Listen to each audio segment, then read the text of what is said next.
Hey guys, Henry from Adventure Air here, and today we're going to talk about transponders and ADSB. And this could be a pretty simple discussion. What is a transponder?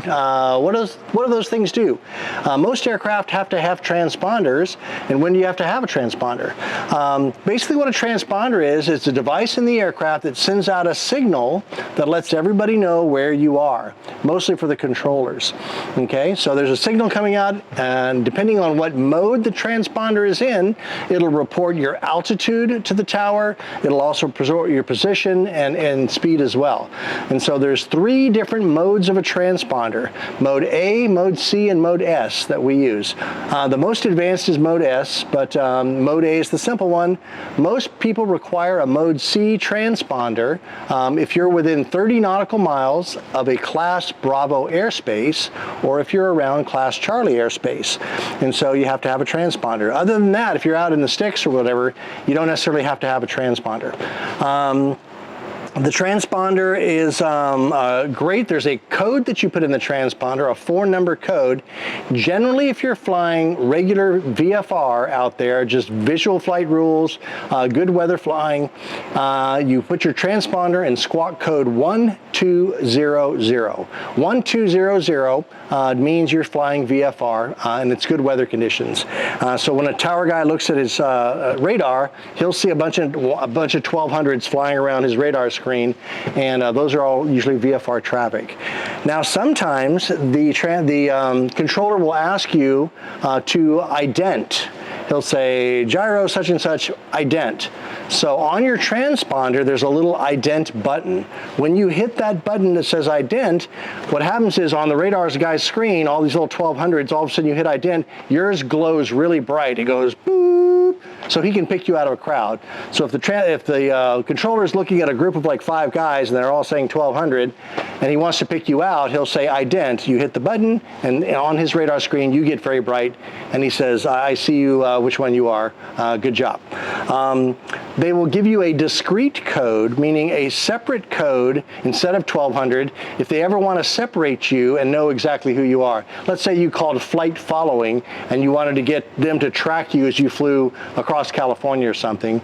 Then they would say, okay, we want you to squawk 1, 2, 3, 4. You know, just 4 numbers. That's different from 1200. And then he writes down on a little piece of paper in the control tower, okay, this gyro is squawking 1, 2, 3, 4. And so we know exactly who that guy is, and they can help you as you go from area to area.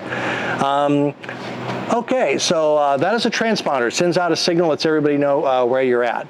Okay, so what is ADSB? ADSB is something that just got implemented a couple of years ago for most aircraft, again flying within a certain radius of a Class Bravo airspace or Class Charlie airspace. And what it does is it sends out a signal that lets them see you, and it also allows you, if you have what's called ADSB in, to be able to see other aircraft in the area and where they are in relation to you altitude-wise. It'll also give you weather information sometimes if you have the proper equipment, show you thunderstorms and all that kind of stuff. So ADSB is pretty cool, but it's a way for them to kind of also track us and make sure they know who we are. So each ADSB unit for the aircraft is individually assigned to that specific aircraft. So when that signal goes out, they know our tail numbers associated with it, and they know kind of where we are and what altitude we're at. So that is ADSB. And by the way, you're required to have within these area spaces close to Class Bravo and Charlie, ADSB out is required, meaning you're sending a signal out for them to see. ADSB in is not required, but it's a nice thing to have for you to be able to see other traffic in the area. That way you know where everybody's at. Okay, on the transponder again. There are certain codes that you do not want to squawk unless it's an emergency. And those codes are 7500, 7500, 7600, and 7700.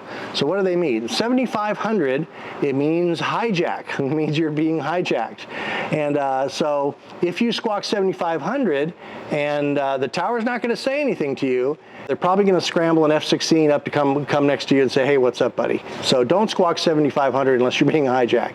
7600 is radio failure. So let's say your radios go out and then you're flying around, oh my gosh, I'm trying to fly into this busy airport and I don't have any radios to talk to them. If you squawk 7600, that sends a signal to the tower and lets them know that you're having radio issues, and usually they'll have the light guns and they'll point a light gun at you, green, come on in, or red, don't come in, or whatever, and you can kind of fly by that route too. 7700 is general emergency. So you're having an engine catches on fire or something, there's some kind of problem, you squawk 7700 and that puts the word out to everybody who's around you, hey, this guy's in trouble and he probably needs some help. So those are the 3 codes. There's 2 codes you never want to squawk, and that is 0000 4 zeros or 7777, and those are usually reserved for military conflict or so they're probably going to shoot you down. So I would not squawk 4 sevens because that's what they use for missile intercept a lot of time. So don't squawk those 2 codes. Okay guys, so here's a good example. We have ADSB in this aircraft. Now this guy, 00, who's landing on the runway 26 left, that means 00 means at the exact same altitude as us. Okay, and he's heading down there. We're over here at the hangars. This guy over here says plus 08. That means he's 800 feet above us, and he's heading on the crosswind now, about to turn downwind. And so let's see. That will go out a little bit. Zoom out. So there you go, there's that guy. Now he's at 900, now he's back at 800 feet, and he's turning onto his downwind. So this is really handy. It'll show you our position, which is right here, and it'll also show you other traffic in the area. If there was weather here, it would show you weather, thunderstorms, and all that kind of happy stuff as well, too. So that is ADSB in working. Okay, let's go on down here to the transponder. So this is the transponder, and the normal squawk code is 1200 right there, and then it is in standby mode. Standby mode is not going to do anything. The modes you want are mode A, mode C, and mode S, or if you push this button, you have them all. There's mode A, C, and S, all 3 of them. That's everything that you can put out there, and we're squawking 1200. To change the squawk code, you turn this knob here, and you can put in whatever you want, 3201 or whatever, if they give you a specific squawk code, and when you activate it, you hit this little flip button, boop, and that flips it to the top. That means you're now squawking 3201. Okay, we'll flip back down to 1200 because that's the general one that we put in there. Again, this is where you never put 7777 or 0000. So that is your transponder, and it works kind of in conjunction with ADSB, which is a separate box that sends your signal out with your specific aircraft ID. Okay, so there's that's just a very brief overview of transponders and ADSB. If you have questions about any of that kind of stuff or any other questions in general, please leave us a comment below. And don't forget to like and subscribe our channel. And until next time, I will see ya!